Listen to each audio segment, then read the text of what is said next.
Ինչն է դրական այս ամբողջ գործընթացում։ Եվ սա չափազանց կարևոր է, որտեղ մենք վերջին մի քանի ամսվա ընթացքում անընդհատ խոսում ենք դրա մասին,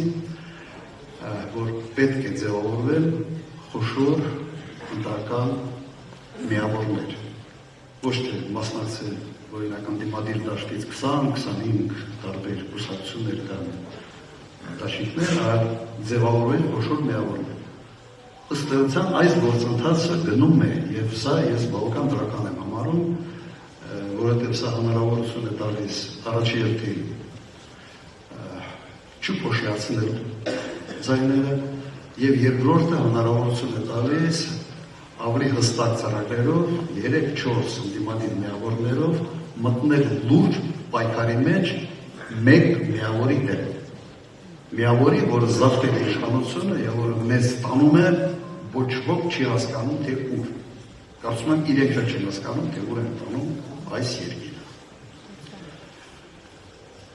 Դրականը նաև այն է, որ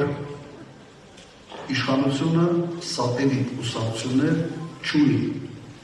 որոնք ինչ որ ձևով նույնիսկ տեսական հնարավորություն ունեն հաղթահարել այդ 4%-անոց նախընտրական շահը, որը արդեն ձևավորում են մի դաշտ եւ լինելու են խոշոր ընդդիմադիր միավորներ եւ մեկ իշխանական միավոր։ Եվ եթե այդ ընդդիմադիր դաշտը համակարգված աշխատի, եթե իրար դեմ չաշխատի, այլ բոլորը թիրախավորեն նրանք, ովքեր արհալիկ են բերել Հայաստանի Հանրապետության գլխին, ապա վստահությունը իմ մոտ շատ մեծ է, որ հաջողություն անպայման ունենալու է։